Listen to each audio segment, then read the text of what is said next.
ఈ వాటర్ యాపిల్స్‌లో చాలా మంచి పోషకాలుంటాయి. ఫైబర్ ఉంటుంది, సి విటమిన్ ఉంటుంది, మినరల్స్ ఉంటాయి. ఇవన్నీ మన ఆరోగ్యానికి పనికొచ్చాయి. వాటర్ కంటెంట్ ఎక్కువుంటది గనక షుగర్ ఉన్నవాళ్ళు బాగా తినటం మంచిదే. అట్లని మనం తినకూడదని కాదు. అందరూ తినొచ్చు. అయితే మా చెట్టు కాయలు విపరీతంగా కాయటాన్ని నేను జ్యూస్‌గా చేసి ఉంచుకుంటాను. ఎవరన్నా వచ్చినా గానీ జ్యూస్ ఇవ్వాలన్నా బాగుంటుంది. మనం తాగటానికి కూడా బాగుంటుందని. కాయలు విపరీతంగా గుత్తులు గుత్తులుగా కాయటాన వీటిని ఎన్ని పంచినా నాకింకా మిగులుగానే అనిపిస్తాయి. మనం తినగా కాయల రూపంలో మళ్ళీ గుత్తులు గుత్తులుగా పంచినా కానీ నాకు కాయలు చాలా ఉండిపోతుంటాయి. వాటిని వేస్ట్ కానివ్వకుండా జ్యూస్‌గా తయారు చేసుకొని నిల్వుంచుకుంటాను. బంధువులొచ్చినా లేదా మనం ఈవినింగు 10, 11 ఏదన్నా తాగాలనిపించినప్పుడు ఇలాంటివి తాగితే కూడా ఆరోగ్యానికి మంచిదే.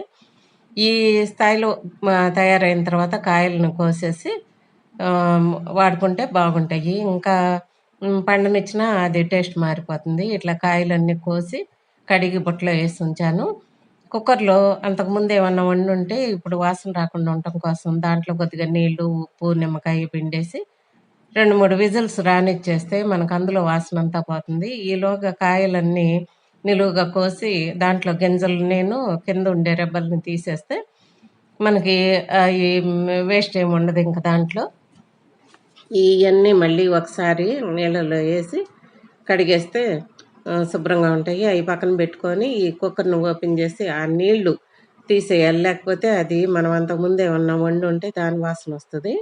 ఇట్లా చేయటం వల్ల శుభ్రంగా ఉంటుంది. ఈ ముక్కలన్నీ కూడా అందులో వేసేసి కుక్కర్‌లో ఈ దానికి సరిపోను అంటే మనం సుమారుగా చూసుకొని ఏసుకోవటమే. అల్లము, దాల్చిన చెక్క. అల్లాన్నేమో తురిమాను, దాల్చిన చెక్కను పౌడర్ చేశాను. మరీ మెత్తగా కాకుండా కొంచెం రవ రవగా చేశాను. ఈ అల్లాన్ని కూడా తురిమాను.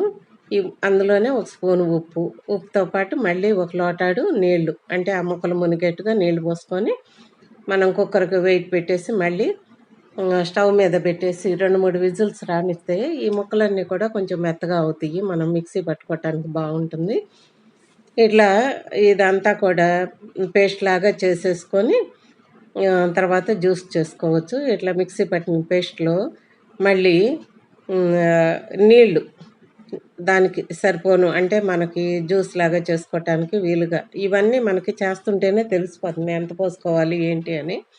కొంచెం పలచన అయ్యేట్టుగా నీళ్లు పోసుకొని మళ్ళీ దీన్ని స్టవ్ మీద పెట్టి ఉడికించుకోవాలి. లేదంటే పచ్చి సాంతం పోదు.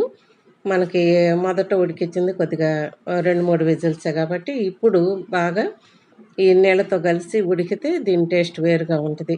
ఇట్లా ఉడకనిచ్చి చల్లార్చి వడకట్టేస్తే దాంట్లో ఉండే గుజ్జు లాంటి వేస్ట్ అంతా మనకొచ్చేస్తుంది. ఫ్రూట్ జ్యూస్‌లు వడకట్టే దాంట్లో ముందు వడకడతాను. కాస్త రఫ్‌గా ఉన్నదంతా తీసేసి పక్కన పడేసి ఈ జ్యూస్‌లో పంచదార ఇది కూడా మనకి సుమారుగా చూసుకోవటమే. ఎందుకంటే మనం నీళ్ళతో కలిపి పెడతాం గనక ఎంత అనేది కొలత చెప్పడం కష్టం. మనం కలుపుకొని టేస్ట్ చూసుకొని తక్కువైతే మళ్ళీ వేసుకోవటం. ఎక్కువ అవుతుందనుకుంటే తగ్గించుకోవటం. ఇది ఆ లెక్కే నాకు.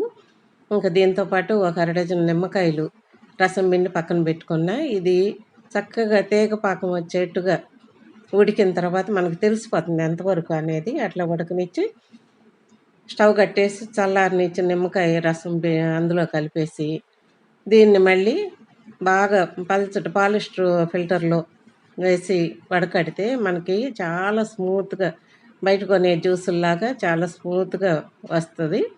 ఇది తాగటానికి బావుంటుంది. చూడడానికి బావుంటుంది. చాలా రోజులు మనకి నిల్వ ఉంచుకోవచ్చు. అయితే అన్ని రోజులు ఉంచుకోము. రోజు వాడేస్తాం గనక పాడవుతుందన్న భయం లేదు. ఆరోగ్యానికి మాత్రం చాలా మేలు చేసే జ్యూస్ ఇది.